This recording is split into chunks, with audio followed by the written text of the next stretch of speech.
के लिए यहाँ पर उपस्थित हुए हैं। हिंदी के अंदर आज हम चैप्टर 22 वीरों का कैसा हो वसंत जो गीत है यानी काव्य है वो हम देखने वाले हैं। यहाँ पर उसका साहित्य प्रकार है गीत और उनकी कवयित्री है सुभद्रा कुमारी चौहान। यहाँ पर उन्होंने वीरों का कैसा हो वसंत प्रश्न पूछा गया है कि वीरों का कैसा हो वसंत। यहाँ पर वीरों की वीरता के बारे में बताया गया है, यानी इस गीत से वीरों के अंदर जो वीरता भरी हुई है उसे बाहर लाने का कार्य किया गया है। और वीरों का कैसा हो वसंत यहाँ पर बताने के लिए उन्होंने यह बहुत अच्छे गीत की रचना की है, जिससे वो बताना चाहती है कि वीरों का वसंत कैसा होना चाहिए। कहा जाता है कि प्रकृति का जो वसंत होता है यानी वसंत ऋतु की शुरुआत होती है तो वो प्रकृति उसमें बहुत अच्छी तरह से खिल जाती है। उसी तरह से ही वीरों का वसंत होता है, यानी जिस तरह से वो अपनी वीरता प्रकट करता है, अपनी शौर्यता प्रकट करता है, अपने हक के लिए वो जिस तरह से लड़ाई करता है और जिस तरह से वो दूसरों की रक्षा करता है उसकी वीरता को लेकर यहाँ पर बताया गया है। तो इस काव्य को पढ़ेंगे, लेकिन उससे पहले उनकी जो कवयित्री यानी जिसने कविता की रचना की है यानी जो गीत की रचना की है उसको हम उसके बारे में थोड़ी बहुत जानकारी प्राप्त कर लेते हैं। यहाँ पर उनकी कवयित्री है सुभद्रा कुमारी चौहान। उनका जन्म 1904 और उनकी मृत्यु 1948 में हुई थी।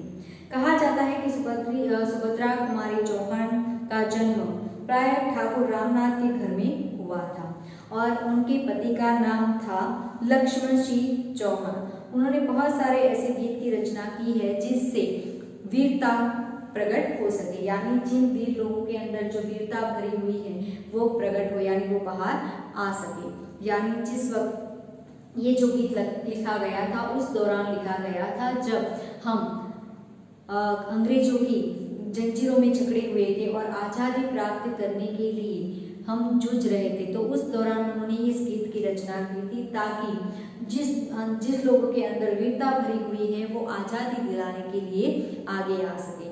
और प्राचीन समय के अंदर जो कुछ हुआ था उसको भी यहाँ पर बताया गया है। तो इस काव्य को हम पढ़ेंगे और साथ में समझने का प्रयत्न करेंगे और साथ में शब्दार्थ भी देखेंगे। वीरों का कैसा हो वसंत, आ रही हिमालय से पुकार, है दधित गरजता बार बार, प्राचीन पश्चिम भूनभ अपार, सब कुछ पूछ रहे हैं दिगंत दिगंत, वीरों का कैसा हो वसंत। यहाँ पर इस लाइन के अंदर जितने भी शब्दार्थ आते हैं उसको पहले हम देख लेते हैं, उसके बाद इसको समझने का हम प्रयत्न करेंगे। शब्दार्थ देखते हैं। पहला शब्दार्थ है हिमाचल का मतलब है हिमालय, वो तो आप जानते ही हो। उसके बाद है उदती, उदती का मतलब है सागर। उसके बाद कहा गया है कि प्राची यानी पूर्व दिशा, प्राची का मतलब है पूर्व दिशा, पूर्व दिशा। पश्चिम भू यानी भूमि पृथ्वी, नभ का मतलब है आकाश अपार, सब पूछ रहे हैं दिगंत दिगंत यानी दिशा और उसका शोर। यहाँ पर कहा गया है कि चारों ओर से पूछ रहे हैं कि वीरों का कैसा हो वसंत, यानी आ रही हिमालय से पुकार, हिमालय से भी पुकार आ रही है कि वीरों का वसंत कैसा होता है। यहाँ पर जो सागर है वो भी उमड़ उमड़ कर यानी गरज गरज कर पूछ रहा है कि वीरों का वसंत कैसा हो।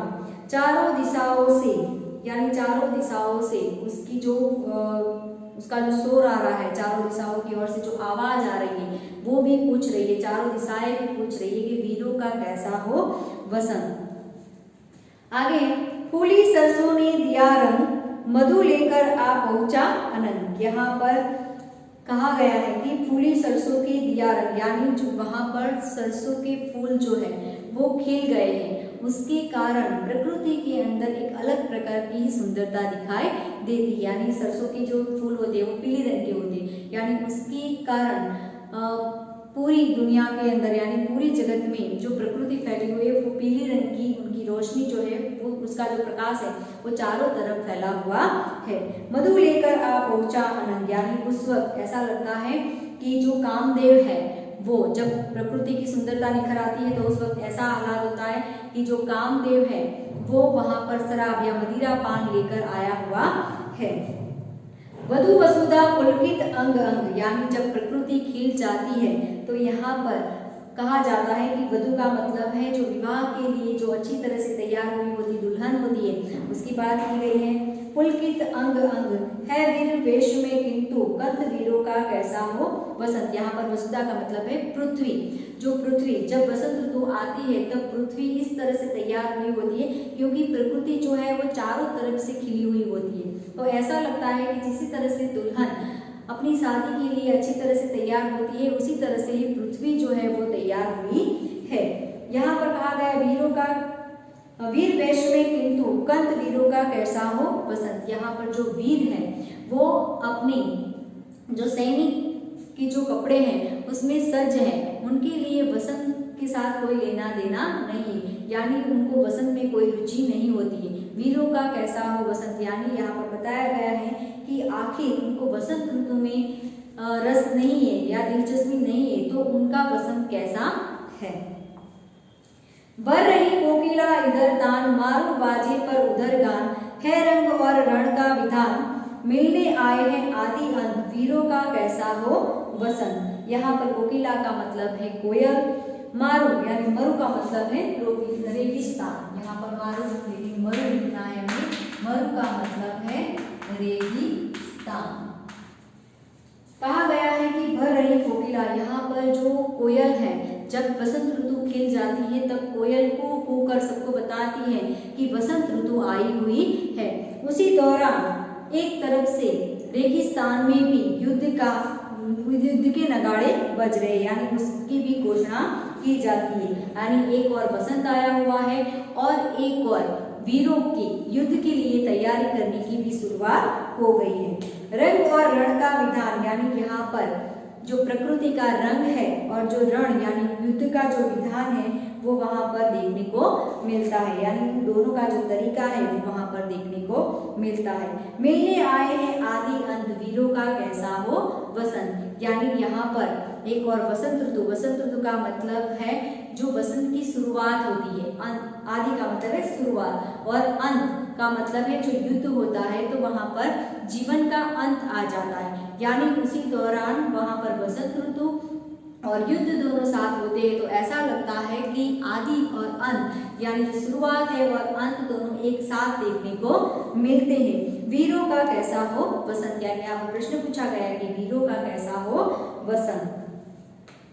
आगे कह दे अतीत अब मौन त्याग लंके तुझ में क्यों लगी आग एक कुरुक्षेत्र अब जाग जा बदला अपने अनुभव अनंत वीरों का कैसा हो वसंत। यानी यहाँ पर कवियत्री ने बताया है कि अतीत में जो घटनाएं घटित हो गई है, जिस तरह से वीर लोगों ने अपनी वीरता दिखाई है, तो बता दे कि उस वीरता का रंग कैसा होता है। यानी आपको पता है कि रामायण के अंदर भी जब माता सीता का हरण करके रावण ले गया था तो माता सीता को वापस प्राप्त करने के लिए और रावण का अहंकार जलाने के लिए हनुमान ने अपनी पूंछ से पूरी लंका जला दी थी, यानी वहां पर उन्होंने अपनी वीरता दिखाई थी। तो इस तरह से लंका को पूछा गया है कि हे लंका अब तू मौन मत रहे, जो अतीत में जो घटना घटित हो गई है वो आज के वीरों को बता दे कि किस तरह से उन्होंने अपनी वीरता बताई थी। उसके बाद बताया गया है कि कुरुक्षेत्र को पूछा गया कि हे कुरुक्षेत्र तुम्हारे अंदर जो घटना घटित हुई थी उसके बारे में भी, यानी तुम्हारा जो अनुभव है वो तुम अब आज के वीरों को बता दो ताकि पता चले कि वीरों का वसंत कैसा हो। तो यहाँ पर कुरुक्षेत्र में भी आपको पता है कि दिल्ली के पास जो आया हुआ मैदान है उसमें पहले प्राचीन समय में महाभारत के दौरान वहां पर पांडव और कौरव के बीच युद्ध हुआ था और वो युद्ध अपने खुद के अधिकार के लिए वहां पर युद्ध किया गया था और वो जो युद्ध हुआ था उसमें भी जो वीरता दिखाई दी है उसके बारे में यहाँ पर बताया गया है। आगे हल्दी घाटी के शिलाखंड ए दुर्ग श्रीगढ़ के प्रचंड राणा ताना का कर घमंड जो दो जगह आज स्मृतियां ज्वलन वीरों का कैसा हो वसंत। यानी यहाँ प्राचीन समय में जो भी वीर हो गए उसके बारे में बताया गया है। उसमें पहला है हल्दी घाटी, यानी वह रणभूमि जहां राणा प्रताप और अकबर की सेनाएं लड़ी थी। राणा का मतलब है मेवाड़ के राजा। यहाँ पर शब्दार्थ में देखते हैं राणा,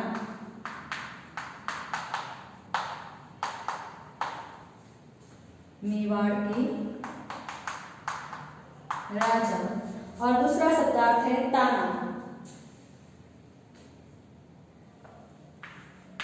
ताना तो तानाजी मानसूरी। यहाँ पर इन दोनों की स्मृतियाँ आज भी ताजी है। हल्दी घाटी के बारे में भी हम पढ़ते हैं और जो तानाजी के बारे में जो आप एसएस में पढ़ते हैं, इन दोनों के बारे में इतिहास में जो जो घटनाएं घटित हो गई उनके बारे में भी आपने पढ़ा है कि जो हल्दी घाटी के अंदर जो शिलाएं है, जो पत्थर है, उस पर आज भी वो बातें ताजा हो जाती है। यानी उसको अगर आप देखने के लिए जाते हैं तो वो पुरानी बातें वो आज भी ताजा हो जाती है, यानी किस तरह से वहां पर युद्ध लड़ा गया था। और यहाँ पर राजा प्रताप यानी राजा प्रताप का जो घोड़ा था चेतक, वो भी आप जानते हो कि मरते दम तक उसने अपने राजा का साथ दिया था। इसी तरह से यहाँ पर उन दोनों को पूछा गया है कि तुम भी बता दो कि किस तरह से वीरों का वसन होता है। आगे है भूषण अथवा कवि छंद नहीं, बिजली भर दे वह छंद नहीं, है कलम बंदी स्वच्छंद नहीं, फिर हमें बतावे कौन हम वीरों का कैसा हो वसन। यहाँ पर भूषण और चंद वो दोनों महान कवि हैं। उन्होंने अपने काव्य की रचना वीरों के लिए बहुत ऐसे काव्य की रचना की थी जिससे उनकी वीरता जागृत हो जाए और उनके अंदर ऐसी बिजली भर जाए कि वो देश के लिए अपने प्राणों की भी आहुति दे सके। यानी ऐसे जो भूषण और चंद है वो भी आज नहीं रहे। यहाँ पर कवियत्री कहती है कि ऐसे भूषण और चंद भी नहीं है कि जो ऐसी कविताएं लिखे और वीरों के अंदर की जो वीरता है वो जागृत कर सके। छंद नहीं, छंद यानी काव्य रचना, ऐसी अभी काव्य रचनाएं भी नहीं है कलम बंदी स्वच्छंद नहीं, स्वच्छंद का मतलब है पूरी तरह स्वतंत्र, स्वच्छंद का मतलब है पूरी तरह स्वतंत्र, पूरी तरह स्वतंत्र। यानी आज मेरी जो कलम है वो बंदी हुई है, वो पूरी तरह स्वतंत्र नहीं है। यानी मैं अगर लिखना चाहूँ तो भी नहीं लिख सकती, क्योंकि जब इस कविता की रचना हुई थी तब अंग्रेजों के शासन में वो अंग्रेजों का शासन चल रहा था और अंग्रेजों ने उन सभी कवियों के ऊपर पाबंदी लगाई गई थी कि वो वीरता प्रकट करे ऐसी काव्य की रचना न करें। इसीलिए यहाँ पर कवियत्री कहती है कि मेरी कलम जो है वो अभी स्वतंत्र नहीं है, यानी पूरी तरह से वो स्वतंत्रता से सब कुछ लिख नहीं सकती।